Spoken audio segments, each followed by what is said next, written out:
¿Cómo estás? Bien, che, vos. Bien, pensé que te iba a agarrar en otra cosa. ¿Estabas en otra una reunión, justo? Terminé hace 5 minutos. ¿Trabajás todos los domingos, Evi? Mira, no te diría que trato de trabajar los domingos, de hecho, por ahí trato de no trabajar los domingos, pero Sí, obvio. sí, los domingos son un día tranquilo en general, ¿viste? Sobre todo Sí. vengo de fin de semana relajado y antes de la locura de la semana, sobre todo los domingos a la noche, después de que se duerme mi hija, por ahí es un buen momento para planear la semana, yo qué sé. En este caso en particular, no, estaba en call con abogados, así que nada demasiado divertido. Pero, Obvio. pero sí. Bueno, che, gracias, Emi. Vamos a hacer una pequeña intro. En general estábamos haciendo esto un toque más tarde porque lo arrancamos allá por marzo, eh, con la idea un poco, no sé si vos estás viviendo en Argentina o no ahora, pero Argentina desde que hubo el coronavirus, la gente realmente hay como, y más que nada, la gente más joven, me pasa a mí, notamos como mucho negativismo, ¿viste? Como mucha mala onda, como mucho no se puede. Ujú. Y un poco la idea de los vivos que hacemos los domingos, donde nos juntamos acá y escuchamos historias como la tuya y la de gente. Yo, digamos, creo que en Argentina no hay mucha posibilidad para no tomar riesgo, ¿no? O sea, no, Más bien. digamos, no, en un país tan volátil, tan complejo y tan riesgoso, lo único que puedes hacer es aprovechar el riesgo. Y la palabra invirtiendo, muchos lo toman por finanzas, porque obviamente yo vengo de ese mundo, pero para mí invertir va mucho más allá de invertir capital, ¿no? Invertir es invertir, tomar riesgos y aprovecharlos. Y creo, o sea, la verdad estuve, nada, te sigo hace un montón y para este vivo estuve estudiando mucho. No sé, estoy como loco porque no vi un caso tan interesante de vida, una historia tan linda de vida como la tuya, que recién arranca y que describa lo que para mí es invertir y lo que para mí es tomar riesgos en la vida y una vida muy interesante en Argentina. Así que primero te agradezco por tomarte esta hora para charlar con nosotros. A la hora se corta, así que vamos a tenés una gran cosa, un montón de cosas para contar y tengo un montón de preguntas para hacerte, pero bueno, vamos a tratar de que nos alcance en esta hora. Dale. Y te quiero presentar muy brevemente, digamos, y para mí sos un gran emprendedor, una persona que toma riesgos, un argentino, fundador de Satellogic, ahora nos vas a contar qué es Satellogic, pero me quiero remitir, digamos, a algo que me pareció espectacular, que es tu historia de cómo te fuiste de tu casa a los 15 años y fundaste una compañía. Llevanos un poco a esa parte de tu vida y contanos un poco qué fue eso y nada, lo que quieras describir de esa parte de tu vida. Ok, muchos años atrás. Sí, a ver, Hace mucho. muchos años. De pendejo, yo qué sé, a los 9 años mis viejos me regalaron una computadora y, y era la época en la que, viste, no había mucho para hacer con una computadora personal. En mi caso, una Timex Sinclair 2068. Yo no era muy bueno jugando jueguitos y tampoco me enganchaba demasiado. Y entonces medio que me metí a programar casi inmediatamente, digamos, ¿no? Y programaba, no sé, eso, desde los 9 años, cuando tenía, cuando tenía que elegir un secundario, digamos, yo qué sé, cuando estaba en séptimo grado tenía que elegir un secundario, mi vieja me quería mandar a un secundario así, a Buenos Aires, ponerle como algo donde había que estudiar, y yo un poco que ya medio estaba decidido algunas cosas de mi vida y le dije, no, yo quiero un lugar donde no me rompan las bolas y poder estar con la computadora, digamos, porque igual, ¿viste? Pensaba que en ningún colegio me iban a poder enseñar nada de computación, digamos, y en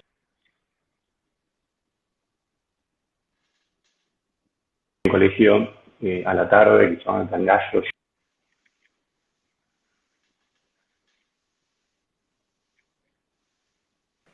programando, haciendo cosas, entrando, sistemas, pero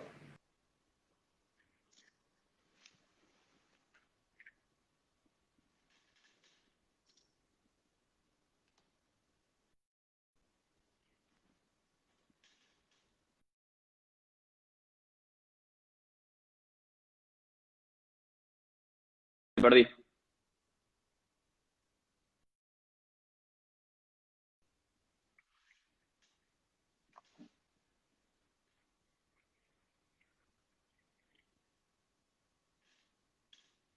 A ver, se nos fue un poquito.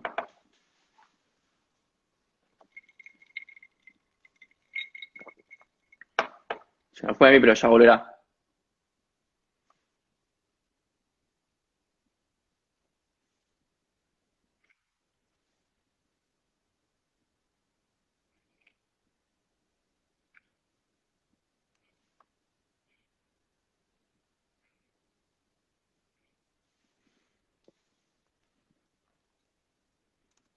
Para que se nos cortó.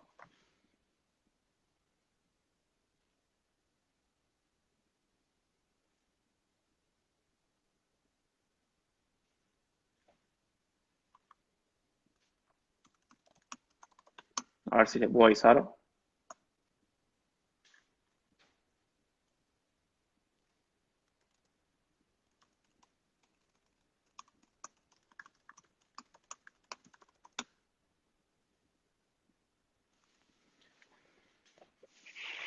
A ver si vuelve, Emi. ¿Eh? ¿Querés subirte a hablar de Cogos Capital? Sí, muy bueno. Aprovecho que no está Emi, les cuento. Ahí está, ahí subió. Me parece que volvió. Perfecto. Va para el final.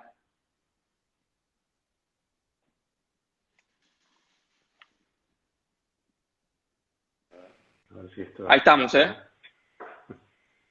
Escuchá, tenemos que mandar cohetes al espacio. No podemos tener problema de Wi-Fi. Sí, las videoconferencias creo que son más difíciles que los satélites. Bueno, nada, Ahí se te y escucha perfecto. conocí una mina que programaba, hacía sistemas para empresas y me metí a laburar con ella programando cosas en Clipper. Tenía un poquito menos de 15 años básicamente en un mes y medio me di cuenta de que, o sea, lo que hacía la mina esta estaba todo medio mal y que no había ninguna razón. Y en algún sentido dije, bueno, la mina esta me pagaba una cantidad de guita, ya se daba vuelta y le vendía mi laburo a otros a bastante más guita. Y en algún sentido dije, no, nada, si lo único que hay que hacer es ir poner la cara delante de gente y venderles cosas, yo creo que lo puedo hacer. Y entonces me abrí por mi cuenta y armé como una pequeña empresita, donde al principio era yo solo, después contraté un par de mis compañeros secundarios, eh, donde lo que hacía era eso, hacía sistemas para pequeñas empresas, digamos, en Clipper y en otras porquerías.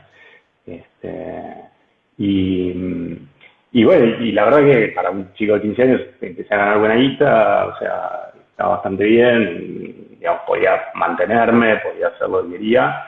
Y, y bueno, decidí irme de la casa de mis viejos, me alquilé un departamento con unos amigos y me fui. Y empecé un poco el camino que creo que sin vuelta atrás, digamos, de básicamente darme maña por mí mismo para generar mis propios ingresos y para hacer mis propias cosas.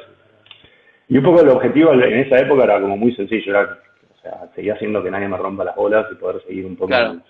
mis intereses o sea, sin tener que rendirle cuentas a nadie. ¿No? O sea, un poco, creo que no era mucho más sofisticado que eso el pensamiento. Sí, mediante la Y computadora, que era lo que te gustaba. sí, eso era lo que me gustaba. Yo sabía que iba a estudiar matemática en la facultad, o sea, estaba como que tenía un poco, o sea, sabía que me dedicaba a eso, que me gustaba, pero sabía que iba a estudiar otra cosa. Tenía la fantasía de ser un matemático, o sea, era como fantasía, era poder dedicarme a la matemática, ¿no? De la academia. Sí, no sabía lo que era la academia, ¿no? O sea, pero tenía alguna idea de lo que era la matemática. Claro. Y bueno, la matemática me atraía un montón. Después sí, cuando conocí la academia me di cuenta que la matemática me sigue atrayendo un montón, siempre me atrajo un montón, la academia no me atraía. Aplicada.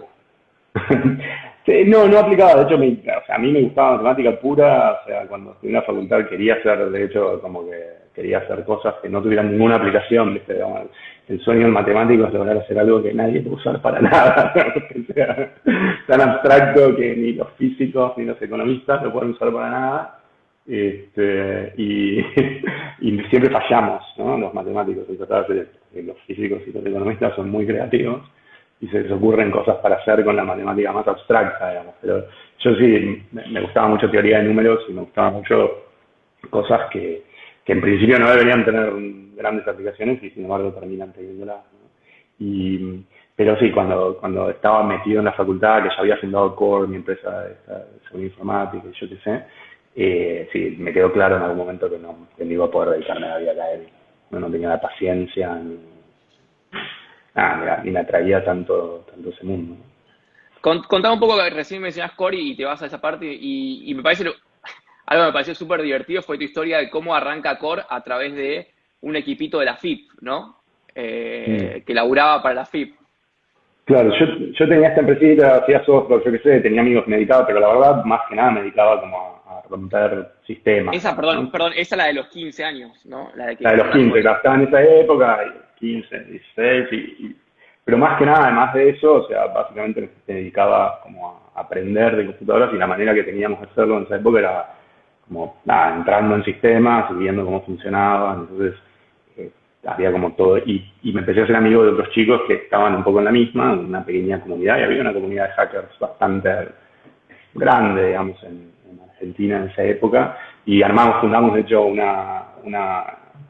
grupo de hackers que se llama HBO, y después una revista que se llama también HBO, y como que armamos, y teníamos como un séquito, digamos, armamos como una especie, teníamos como un grupo de hackers por ahí que nos seguían. Y entonces en un momento uno de mis amigos, Ariel Futoransky, gana la Olimpiada de Matemáticas, no, de Informática en ese momento, la medalla de oro en la Olimpiada de Informática mundial, y lo llaman como para hacer una entrevista en un programa de televisión. Y para la entrevista está Ricardo Cosio, que era el director de la AFIP, de la DGI en esa época, y él no sé si estaba en el bloque anterior o el bloque siguiente, y se encuentra en el camino, y Cosio le dice: che, escuché vos, yo necesito hackers, ayúdame a conseguir unos hackers porque me Muy están bueno. haciendo mierda. Y entonces Futo le dijo: sí, claro. Suena divertido. Y me llamó a mí, y llamó a otros 2, 3 amigos, y fuimos y terminamos armando un grupo como unas 40 y pico de personas dentro de DGI. Muy bueno. La anécdota es que, o sea, llegamos y nos sentaron a la gente de seguridad informática, nos dijeron: no, hombre, esto está todo perfecto, tenemos, no sé, nos hicieron como una presentación de 2 horas de Corbata. todo lo que estaban haciendo en la corbata, y después nos tomó tipo 15 minutos destruir el sistema de seguridad, así, era como... Y claro, y entonces después, bueno, shock, y nos dicen: bueno, ahora ayúdennos a arreglarlo, y claro, esa parte no teníamos ni idea de cómo se hacía, ¿no? O sea, Usted era hackers. romper es bastante más fácil en algún punto, digamos, o por lo menos requiere otro tipo de capacidades. Y entonces sí, terminamos armando un equipo de unas 40 personas, y tuvimos como 1 año y medio, 2 años, tratando de arreglarlo, digamos, de arreglar ese problema. Y fue una experiencia súper interesante, o sea, es la única experiencia que tuve donde trabajaba en un lugar que no era mi propia empresa, digamos, y fue muy interesante porque era un descontrol. O sea, sí, pero éramos un grupo de inadaptados, de todos menos de 17 años, o 17, 18 años, que le reportábamos directo a Cosio, digamos, o sea, directo al director general. O sea, nos tenían en un subsuelo. Como el equipito de Apple, de Steve Jobs cuando vuelve, que tenía ahí su equipito de la Mac. Absurdo. No, a destruir todo. Tenían en un subsuelo, un desastre. Tenían en un subsuelo ahí en Avenida de Mayo, y que parecía el Doom, y nada, ¿viste? Y cuando se fue Cosio, o sea, de hecho, cuando se fue Cosio nos fuimos, y yo me fui con 5 amigos de ahí, junto entre ellos, a fundar Core, que fue la empresa esta de seguridad informática que armamos, que sigue dando vueltas Core todavía, durante muchos años, digamos, la verdad que le hicimos crecer mucho, nos fue muy bien, y fue un poco para mí también el switch, donde empecé a pensar realmente en una empresa como un vehículo para poder transformar cosas, digamos, ¿no? Para poder resolver problemas en serio y transformar cosas, y bueno, y estuve haciendo Core un poquito más de 10 años, 11 años casi. Sí, en Core, vos sabés que yo escuché un reportaje que te hizo Ari Arrieta, que me encantó, sí, y de lo que más me impactó y me parece que está bueno que nos cuentes fue la historia del pivot que hacen tipo 2001 de Core, ¿no? Contanos la sí. historia de que fue cómo sobrevive la compañía, digamos, ¿no? O por lo menos Eh, lo que vos contaste. Es una historia muy larga, pero voy a tratar de hacértela súper corta, digamos. O sea, nosotros arrancamos Core y no teníamos la más puta idea de lo que era ser una empresa. O sea, entonces empezamos con lo que teníamos éramos nosotros, una serie de contactos que habíamos hecho en Nafib y en algunos otros lugares, y también contactos que teníamos como del mundillo hacker, donde éramos conocidos internacionalmente por romper cosas, digamos, ¿no? Pero eso era lo que teníamos. Entonces, pegamos un par de contratos de consultoría, o sea, no teníamos guita tampoco, ¿no? Entonces pegamos un par de contratos de consultoría en Argentina. El primer contrato que pegamos, de hecho, fue con la aduana para hacer una auditoría de seguridad del sistema María. Y pegamos también algunos contratos con empresas de afuera, porque eran empresas que eran de amigos nuestros que estaban empezando en otro lugar. Entonces, uno de los contratos que pegamos ahí fue con una empresa canadiense, un amigo, dos amigos, Alfred y Oliver, tenían una empresa llamada Secure Networks, que estaban haciendo un producto de software, habían pensado en hacer un producto de software para hacer como una especie de escáner de vulnerabilidades. Y entonces, nosotros terminamos codeando casi el 70-80% de ese producto de software para Secure Networks, mientras hacíamos nuestros contratos de consultoría allá, ¿no? Y claro, menos de un año después, Secure Networks se vendió a Network Associates por unos 30-40 palos Canadian, digamos, 30 palos US. Dale. Y nosotros decíamos, puta, boludo, hicimos el 80% del producto, ¿no? Y nos habíamos llevado 200 lucas con toda la furia, ¿no? O sea, estamos en el lugar equivocado. hay algo a lo que le estamos errando, o sea, y no entendíamos ni la palabra modelo de negocio, digamos, pero, viste, dijimos, o sea, hay algo... O sea, yo llevo 30, yo 200, digamos que... No sé, del valor que estamos generando, o sea, como que fue intuición que tuvimos, dijimos, del valor que estamos generando, evidentemente algo hace que no nos estemos llevando la parte que corresponde, y entonces empezamos con un proceso de transformar la compañía en una compañía que vendía nuestro trabajo, digamos, a una compañía de productos, ¿no? O sea, y decidimos convertirnos en una compañía de productos. Y armamos un producto, y no teníamos producto, digamos, ¿no? Pero decidimos convertirnos en una compañía de productos. Entonces armamos una especie de brochure de varios productos distintos. Hicimos como... Y esto, de nuevo, estoy hablando de una época donde la idea del Lean no existía, digamos, ¿no? O sea, pero nosotros básicamente hicimos brochures de como 5 productos distintos y empezamos, esto te va a dar una idea de cuándo era esto, a mandar fax, ¿está bien? Empezamos a mandar fax a los gerentes de seguridad de un montón de empresas con los brochures de los productos, que eran nada más que un brochure. Y por una de esas casualidades de la vida, digamos, que nos contesta alguien, el gerente de seguridad del Banco de Boston, en ese momento, nos contesta y dice, este producto es exactamente lo que necesitamos. No lo tengo. No, jamás le dijimos eso. Dijimos, ya está el producto, necesitamos hacerle un par de cambios para adaptarlo exactamente a lo que necesitan, digamos, ¿no? Y bueno, nada, cerramos un contrato con el Banco de Boston para venderle este producto que necesitaba algunas modificaciones. Nos habíamos escrito una sola línea de código.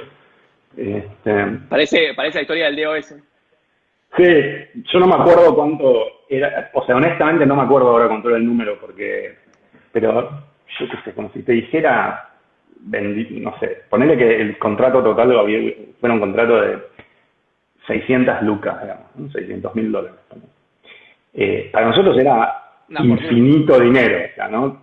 O sea, como con $600,000 podemos hacer cualquier cosa, porque, o sea, obviamente si vos tenés infinitos recursos, podés hacer cualquier cosa, digamos. Entonces, para nosotros era infinito dinero y nos habíamos comprometido a entregar, a instalar esta cosa en 8 meses. Bueno, en pocas palabras, o sea, el contrato era por $600,000, ponele, nosotros terminamos invirtiendo casi 3 o 4 millones de dólares en desarrollar el producto, ¿no? Los 8 meses se terminaron convirtiendo en 2 años y medio, digamos, algo así. tuvimos que salir a levantar guita y aprender a levantar guita en el medio de inversores para poder hacer el producto, digamos. El producto era espectacular, resolvía todos los problemas de seguridad que podía tener un banco, digamos, y una institución de ese tipo, se hacía todo, ¿no? Un Swiss Army Knife,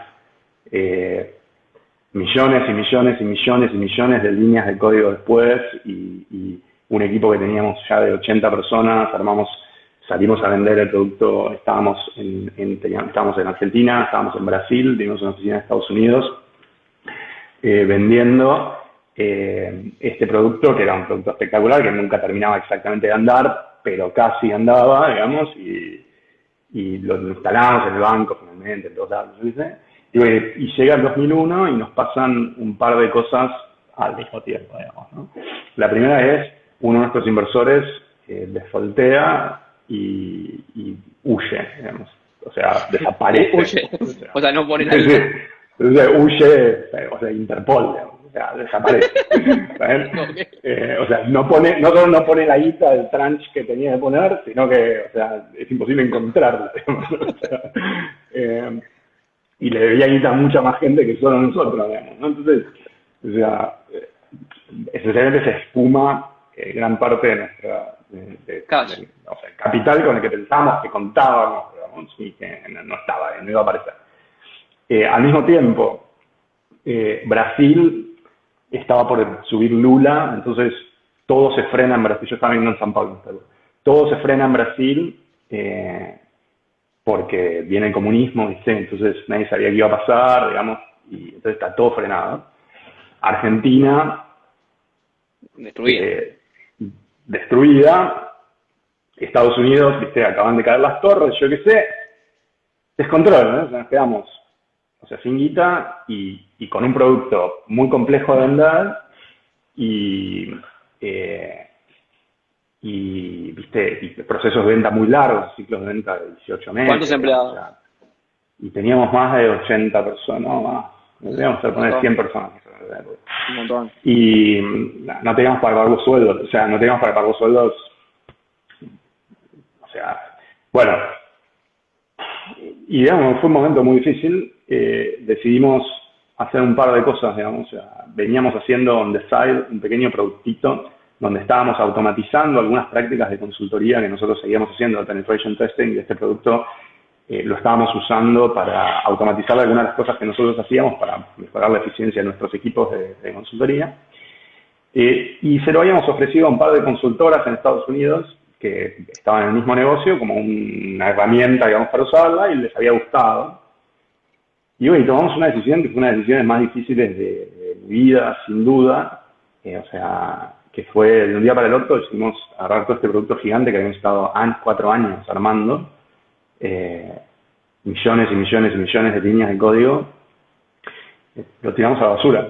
O sea, decidimos que el producto era muy grande para poder vender a tiempo, o sea, que no íbamos a poder seguir vendiéndolo, no teníamos el runway para vender ese producto, para soportar la estructura que necesitábamos para vender ese producto, y que nos iba a matar, y lo tiramos a basura, achicamos muchísimo, cerramos Brasil, cerramos las operaciones comerciales de Argentina, o sea, y nos enfocamos en vender exclusivamente servicios de consultoría y este producto, que era una herramienta que habíamos diseñado para mejorar la eficiencia del servicio de consultoría en el mercado americano. Y bueno, uno de nuestros inversores nos dio Wood Staton, grande, digamos, nos dio un bridge, de hecho él y la que era la mujer en ese momento nos dieron un bridge, un préstamo. Un préstamo para poder pagar sueldos. Tuvimos igual 2 meses sin pagar sueldos, achicamos el equipo a menos un 50%, incluyendo, ¿viste? O sea, habíamos contratado a todos nuestros amigos, digamos, ¿no? O sea, realmente eran todos nuestros amigos, digamos, ¿no? Y bueno, nos empezamos a concentrar en este producto con tal orto que, o sea, claro, el producto falló horriblemente en el mercado al que nosotros pensábamos que iba apuntado, digamos, porque era un producto que nosotros dijimos, le va a servir a estas consultoras que hacen el mismo laburo de nosotros para ser más eficientes, ¿no? No quería. Más naif, claro, más naif que nosotros es imposible, ¿no? O sea, ¿por qué una consultora quería ser más eficiente si le pagan por hora, ¿no? O sea, entonces, claro, obviamente ninguna consultora quería un producto para ser más eficiente, pero lo que empezó a pasar que fue mucho más interesante, es que nos empezaron a comprar las empresas que contrataban a las consultoras para reemplazarlas. Empezaron a comprarnos para, en lugar de contratar a un consultor que hacía un laburo que no entendían y que les cobraba de una manera absurda, empezaron a comprar nuestro producto para reemplazar gran parte del trabajo que les contrataban antes a las consultoras. Y claro, el mercado que nosotros pensamos que era un mercado muy chiquitito, que digamos básicamente dijimos nos concentramos en esto para sobrevivir, después vemos qué otro producto hacemos, terminó siendo un mercado bastante más grande. El mercado nosotros pensábamos que era un mercado de 100 palos, terminó siendo un mercado en aquel momento de poner unos 800, 900 palos. Y con el que salimos con un producto que nadie tenía, o sea, el primer producto de Automated Penetration Testing del mercado, y nos empezó a ir súper bien, ¿no? O sea, de hecho para el 2002 ya estábamos break-even y generando, duplicando facturación todos los años. O sea, crecimos muy bien entre el 2002 y el 2005, o sea, un crecimiento espectacular. Llegó un momento en que el 80% de las Fortune 500 eran clientes nuestros, o sea, teníamos la Casa Blanca, la NASA, la NSA, etcétera, etcétera, como clientes de ese lado. Además nos estaba yendo muy bien con el trabajo de consultoría, con esa receta, ¿no? O sea, investigación y desarrollo en Argentina, la casa matriz la habíamos puesto en Boston y estábamos enfocados en el mercado americano, digamos, ¿no? Y bueno, eso fue, la compañía creció alrededor de ese producto, digamos, atrás de ese producto, muchísimo, hasta el año 2005, que cerramos una ronda de inversión con Morgan Stanley en Nueva York, y después empezamos como teníamos mucha atracción con el gobierno americano, militares, yo qué sé, empezamos a armar un equipo de management gringo, y bueno, en algún momento al que habíamos puesto de presidente de Estados Unidos, decidimos ponerlo de CEO, y yo me bajé. Yo decidí que ya está, que mi etapa ahí había terminado y me fui primero a hacer un fondo de capital de riesgo, Aconcagua Ventures, y después me fui después de Aconcagua arranqué con la historia y la aventura que terminaría en Satellogic. Ahí, para introducir, yo escuché algo que me pareció muy loco, que te preguntaron, ya ni sé en cuál video porque me vi un montón, que vos decís que en los próximos, vos dijiste que en los próximos 80 años el PBI del espacio va a ser igual que el PBI de la Tierra.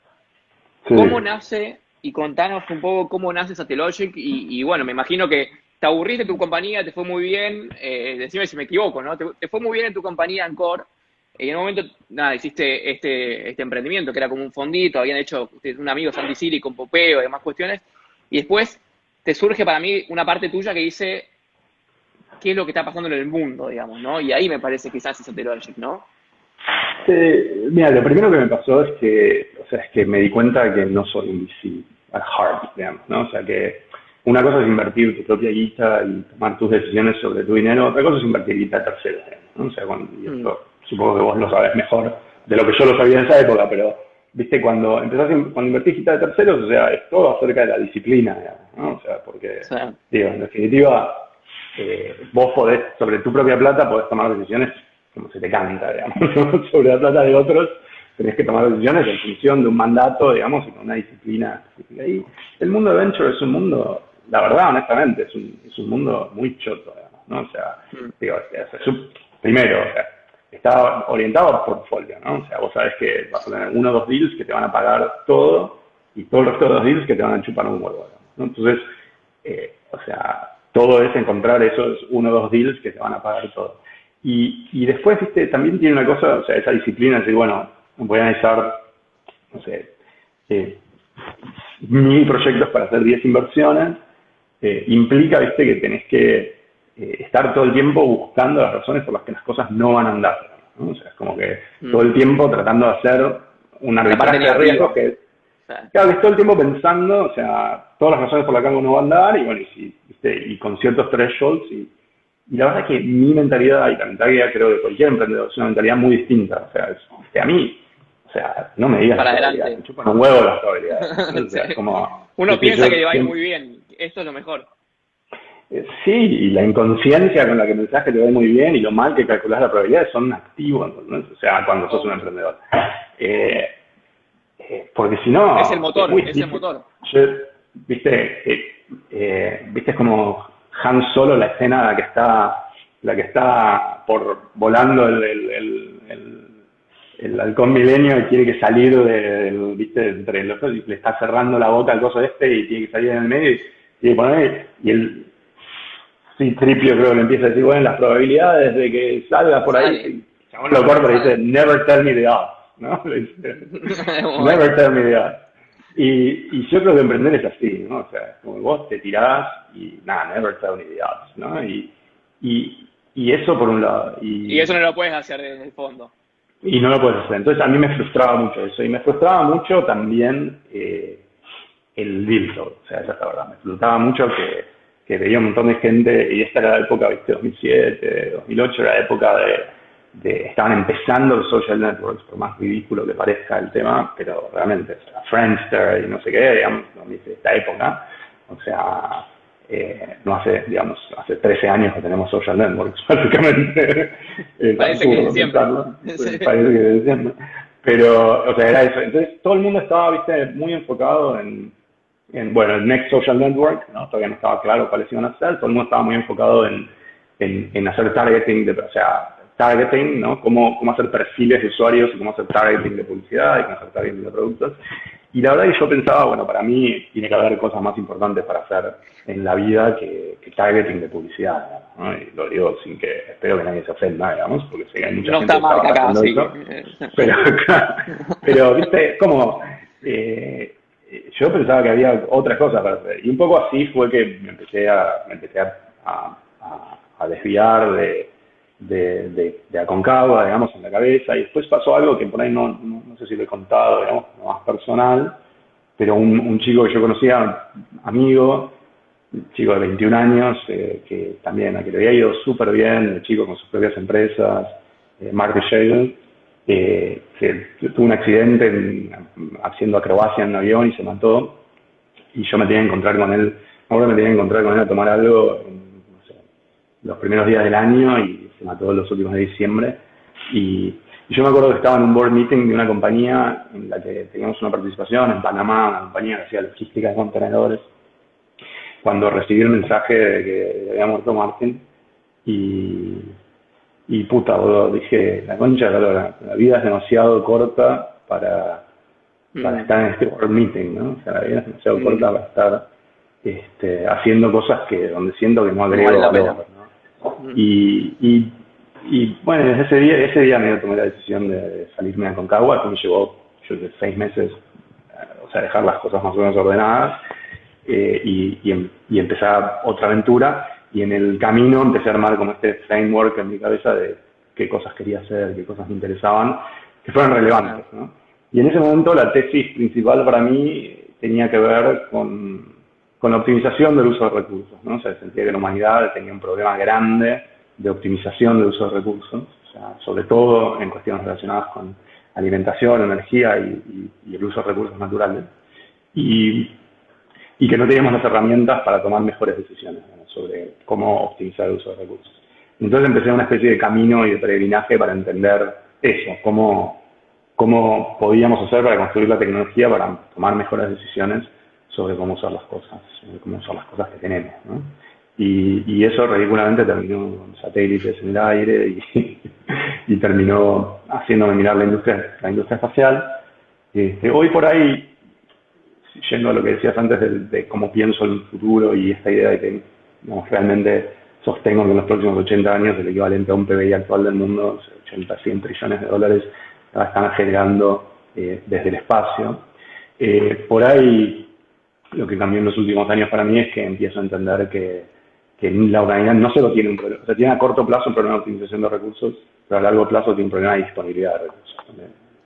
Y yo creo que eso... Qué raro, porque, perdón que te interrumpa, ¿no? Pero en Singularity, que vos lo nombrás mucho, se habla al revés, ¿no? De la abundancia de los recursos. Sí, pero esa gente está equivocada, completamente equivocada. Yo digo, trato de no asociarme mucho porque, o sea, no comparto muchas de las cosas que dicen y no comparto tampoco algunas de estas ideas de la tesis de la abundancia, digamos. Creo que la tesis esta de abundance en algún punto, si uno la mira como un sistema cerrado en la Tierra, es una tesis equivocada que se basa en una falacia, que es la idea de que uno puede extender la utilidad de los recursos de manera infinita. Y eso, o sea, desde el punto de vista de la termodinámica no se sostiene, ¿no? Entonces, de hecho te diría, la única manera de poder pensar de ese modo es pensar en un sistema que no esté cerrado, digamos. Entonces, si uno lo piensa en términos de la Tierra como un sistema cerrado, la realidad es que vivimos en un Ponzi scheme, ¿no?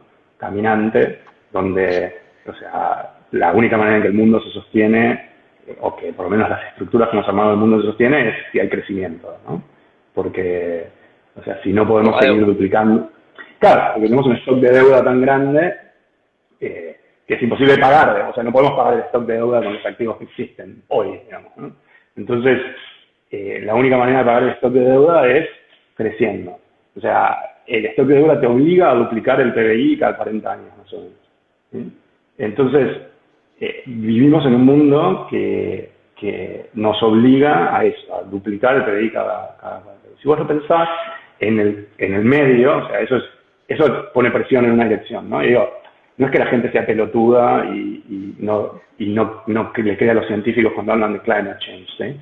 Pero, o sea, todos los que se están haciendo los boludos acerca del climate change desde hace 2 o 3 décadas, se están haciendo los boludos todo lo que pueden porque lo que no está resuelto es cómo seguimos duplicando el PBI cada 40 años de una manera sustentable, digamos, ¿no? O sea, y entonces uno puede pensar, ahí es donde está la optimización de uso de recursos. Y sí, a corto plazo hay un tema de optimización de uso de recursos y yo creo que lo podemos resolver, digamos, eso es lo que me parece interesante en el corto plazo. Pero si lo mirás a largo plazo, en algún momento eso se acaba, digamos. En algún momento vos dejás de poder duplicar el PBI cada 40 años con los mismos recursos que tenés, mientras tenés una presión del otro lado para, digamos, achicar el impacto, si querés, ambiental de lo que hacemos y demás, ¿no? Entonces, en ese contexto es donde yo digo, si vos pensás en los próximos dos doublings, digamos, de PBI de acá, los próximos 80 años, es bastante razonable suponer que al menos uno de esos PBIs, que vamos a tener que es un cuarto del PBI del mundo, va a salir de fuera de la Tierra, porque la presión que hay, digamos, sobre los recursos de la Tierra es demasiado grande. Y afuera de la Tierra, en comparación con la Tierra, hay recursos infinitos, ¿no? Entonces, hay un tema de, simplemente para seguir sosteniendo el Ponzi scheme en el que vivimos, tenemos que salir del planeta, digamos, ¿no? Y yo creo que eso es fuera de Satellogic, digamos, creo que esa es una de las razones fundamentales para mirar el espacio con otros ojos, digamos, y si lo pensás así, pues tengo que pensar de cero, digamos, o de, yo qué sé, $300.000 al año, por ese, 300.000 millones de dólares al año que hoy generamos en la industria espacial, digamos, si querés, a 80 trillones de dólares o 100 trillones de dólares en 80 años, hoy tenemos que montar la infraestructura para desarrollar ese negocio, ¿no? Entonces ahí es donde yo veo interesante y excitante el mundo del espacio, ¿no? ¿Qué hace hoy Satellogic? Y después vamos, si querés, a la parte más de que está buenísimo lo que estás diciendo, pero contanos rápido qué hace Satellogic, cuál es el negocio y para dónde va. Sí, Satellogic es muy sencillo. Lo que yo me di cuenta en el 2009-2010 es que para optimizar el uso de los recursos de la Tierra necesitamos contar con información que nos permita alimentar mejores modelos de toma de decisiones, ¿sí? Y si vos mirás la información que usamos hoy para eso, es información muy vieja. Entonces lo que dije es, ¿cómo hacemos para montar una infraestructura que nos permita capturar datos en tiempo real de lo que pasa en cualquier lugar del planeta? Y el mejor mecanismo para hacer eso, de hecho, es usando satélites, porque los satélites dan vueltas a la Tierra gira, entonces los satélites te permiten capturar datos sobre todo el planeta. Pero para hacerlo en tiempo real o para hacerlo en muy alta frecuencia, necesitas poner muchos satélites, ¿sí? Para hacer lo que yo quiero hacer, capturar cada metro cuadrado de la superficie de la Tierra cada 5 minutos, y bueno, necesitas poner unos 300 y pico de satélites, ¿sí? Para poner 300 y pico de satélites, en aquel momento, cuando lo empecé a mirar, miré cuánto 2010. costaban los satélites, me permitía, claro, 2010, empecé a mirar cuánto costaban los satélites que me permitían hacer eso, y claro, un satélite costaba 400, 500 palos, ¿no? Entonces, pensar en poner, yo qué sé, cientos de satélites de 400, 500 palos, no tenía mucho sentido, porque nadie iba a poner $120.000 millones en montar esta infraestructura, ¿no? Entonces, un poco lo que disparé y lo que nos largamos a hacer con Satellogic fue, bueno, cómo rediseñamos y refabricamos y repensamos la manera de hacer satélites, de modo que en vez de 400, 500 palos, cuesten $400.000, ¿no? O sea, que Claro. cuesten 1000 veces menos. Los De satélites modo de cuestan poder... 4 gamas. Y nosotros hoy hacemos satélites que, sí, Bill of Materials está en ese orden, puestos en órbita cuestan 1000 veces menos que los satélites tradicionales, ¿no? Pero bueno, nos llevó 10 años, 8 años, si querés, desarrollar, probar la tecnología, convertirnos en la compañía integrada verticalmente que puede hacer eso. Tuvimos que redefinir básicamente de cero cómo hacer un satélite. Hoy fabricamos cada componente y cada cosita, la computadora a bordo, el sistema de potencia, el sistema de propulsión, la cámara, la óptica, nuestros satélites, hacemos todo, los integramos, los operamos y logramos bajar el costo por unidad o por satélite 1000 veces con respecto a los satélites tradicionales, pero incluso si mirás la capacidad de adquisición de datos que tienen estos satélites, tenemos cientos de veces mejor unit economics por kilómetro cuadrado de datos que capturamos que cualquier otra compañía del planeta, ¿no?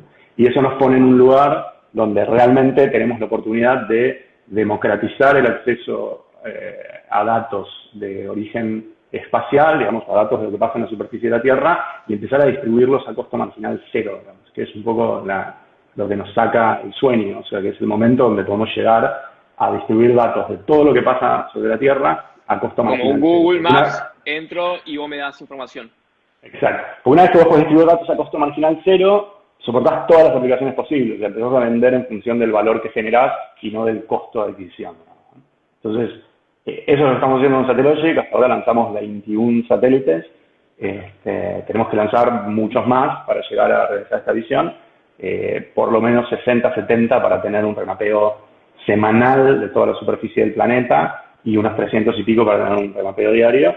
Pero estamos súper bien encaminados y, digamos, lo que nos llevó 10 años estar en posición de poder ejecutar esto en los próximos 2, 3 años muy, muy rápido. O sea, eso es un poco... Entonces, lo que están haciendo ahora es construir y lanzarlos, digamos, ¿no? Para que estén orbitando y puedan empezar a mapear y ya armando, me imagino, un pipeline de clientes también, de alguna forma. Exactamente, exactamente. O sea, vendiendo por un lado, lanzando satélites y trabajando mucho ahora, sobre todo nuestro principal desafío es en la operación de estos, en cómo pasamos de operar un puñado de satélites a operar esta cantidad, digamos, y escalar esta cantidad de datos, porque pensá que 150 millones de kilómetros cuadrados que tiene de superficie de tierra que hay en el planeta, remapeados todos los días, son, yo qué sé, 1.5 trillones de píxeles de 1 metro de resolución todos los días.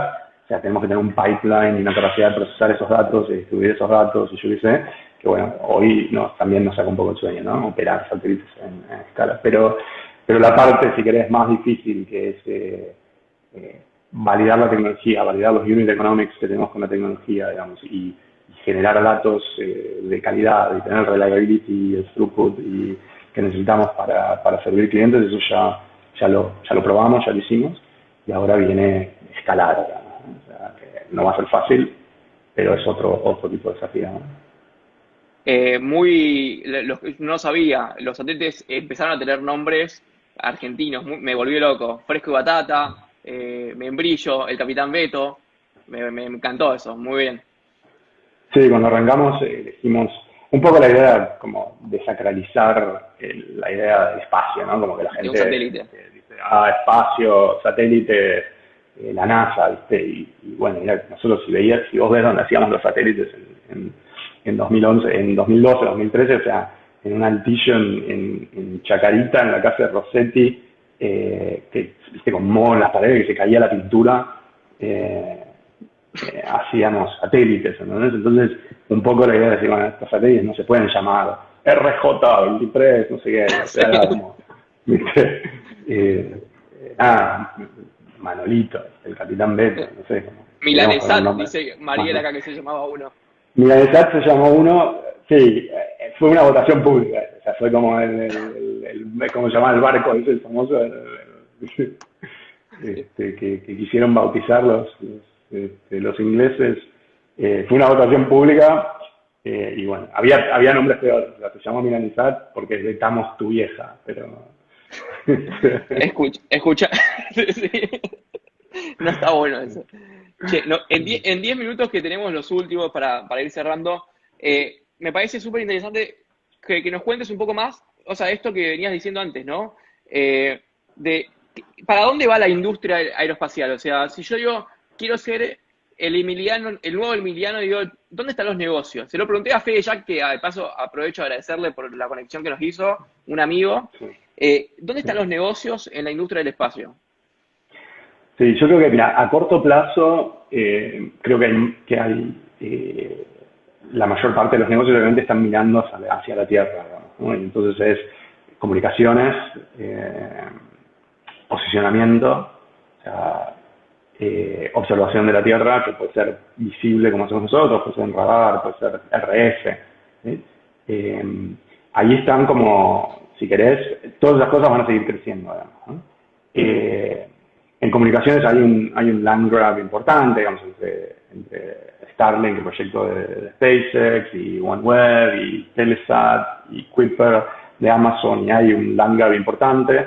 Lo interesante para entender ahí es que las comunicaciones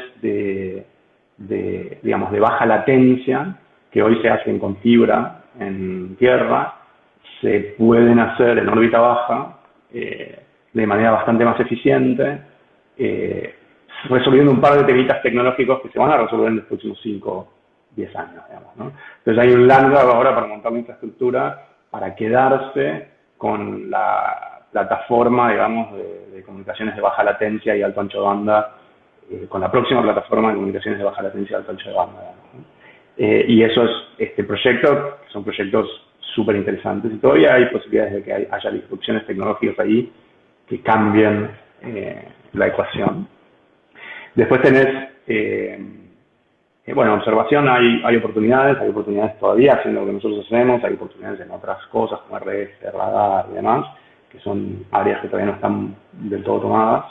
Y después tenés, lo que a mí me parece más interesante que está pasando últimamente es, tenés un push importante en Estados Unidos, en China y en Europa ahora para ir hacia la Luna de nuevo, pero la Luna como punto de partida para empezar a desarrollar una economía, lo que se conoce como una economía cislunar, que yo creo que es parte de estos primeros pasos en infraestructura de lo que creo que vamos a tener que construir en los próximos 70, 80 años. Y entonces ahí hay un montón de oportunidades interesantes. O sea, por supuesto tenés todavía el problema de salir de la Tierra, ¿no? Y hay 150 compañías hoy alrededor del mundo haciendo cohetes, ¿sí? Porque el problema, y otras maneras, no solo cohetes y otras maneras de tratar de salir del planeta, ¿no? O sea, salir de la Tierra y sacar cosas de la Tierra, creo que Es caro. sigue habiendo oportunidades interesantes ahí. Si bien en un montón de sentidos hay algunas categorías de ellos que están muy, en algún sentido, tomadas, ¿no? SpaceX, por Blue Origin, y yo qué sé. Pero hay algunas otras categorías y algunos otros nichos ahí adentro donde yo creo que todavía hay valor para crear. Y después tenés el tema de empezar a montar la infraestructura en órbita, de qué pasa una vez que llegás a órbita baja, y de ahí cómo haces para ir a distintos lugares en órbita. Ahí hay oportunidades de negocios alrededor de mover cosas en el espacio, de hacer como una especie de, como si fuera el transport network en el espacio, ¿no? Si vos lo mirás en términos generales, si lo pensás voy anotando mientras que me lo dices, si lo pensás desde el punto de vista de infraestructura, es muy sencillo. Tenemos que construir toda la infraestructura. ¿Bien? ¿Y la infraestructura qué es? Es comunicaciones, es transporte, ¿sí? Es energía. Entonces, el tercer factor que te diría que hay que construir, y de hecho donde hay una oportunidad para mí súper interesante, es en generación de energía en el espacio. Space-based solar, poner parques solares en órbita. En órbita tenés la ventaja de que no tenés el eclipse de la Tierra, o sea, no tenés noche. Podés poner los paneles solares constantemente mirando al sol. Entonces, por sí ya tenés un 60%, un 100% más de eficiencia de lo que tenés en Tierra. Por otro lado, no tenés la atmósfera, o sea que la misma celda solar te genera casi 10 veces más en órbita, ¿sí? O sea que tenés algunas ventajas de eficiencia importantes de recolectar en órbita, y después la otra que tenés es que si vos recolectás energía solar en órbita, la podés transmitir al lugar donde la necesitas, ¿sí? Cosa que no puedes hacer hoy con ninguna otra fuente de generación de energía en Tierra, digamos.